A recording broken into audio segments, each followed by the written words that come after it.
चलो जी रीऑर्डर पहला सॉल्व करिए। हुण अगर रीऑर्डर ਨੂੰ ਪਹਿਲਾਂ ਤੁਸੀਂ एक चीज हमेशा याद रखनी कि स्किम एंड स्कैन करना है। ਹੁਣ ਇਸ ਰੀऑर्डਰ ਨੂੰ स्किम एंड स्कैन करके देखो कि ਇੱਥੇ ਸਭ ਤੋਂ ਰਿਪੀਟਡ ਵਰਡ ਕਿਹੜਾ ਹੈਗਾ।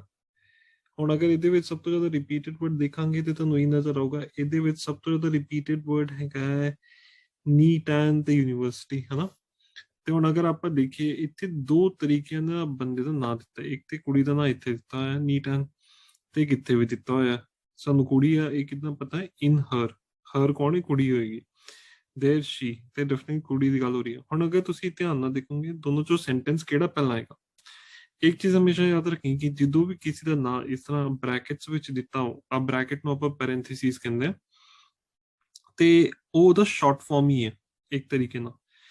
ਤੇ ਬਚਿਆ ਕੀ ਫੁੱਲ ਫਾਰਮ ਇੱਥੇ ਹੈਗਾ। ਤੇ ਪਹਿਲਾਂ ਇਹਨੂੰ ਆਪਾਂ ਇੱਧਰ ਲੈ ਜਾ ਕੇ ਦੇਖਦੇ ਹਾਂ। ਮੈਕੈਨੀਕਲ ਇੰਜੀਨੀਅਰਿੰਗ ਸਟੂਡੈਂਟ ਨੀਟਨ is spending the first semester of this year studying at the University of California, Berkeley as a part of the Monash Abroad program.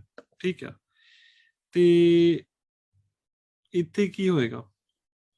Next sentence की होगा? There she completed a diploma that enabled her to enter into called to university. So the university say you cannot be doing this. College is a diploma on that. Okay. I think this should be the next sentence. Ni, an international student from Shanghai, China, began a Monash journey at Monash College in October 2006. There she completed a diploma that enabled her to enter Monash University as a second year student. Aapa college se diploma kita, college to fir aapa university as a second year student. Now in her third year, hon apne aakhri saal se Monash Abroad program se we'll see her complete 4 units of study in the US before returning to Australia in May 2009. ਤੇ ਇੱਕ ਦੂਸਰਾ hint ਹੈਗਾ ਕਿ ਇਹਦੇ ਵਿੱਚ 2006 ਨੇ ਤੇ 2009 ਤੇ ਤੁਹਾਨੂੰ ਟਾਈਮ ਸੀਕੁਐਂਸ ਵੀ ਮਿਲ ਗਿਆ ਦੇਖਣ ਨੂੰ। ਕਨਫਰਮ ਕਰਕੇ ਦੇਖਦੇ ਹਾਂ ਕੀ ਸਕੋਰ ਆਉਂਦਾ ਹੈ। there you go।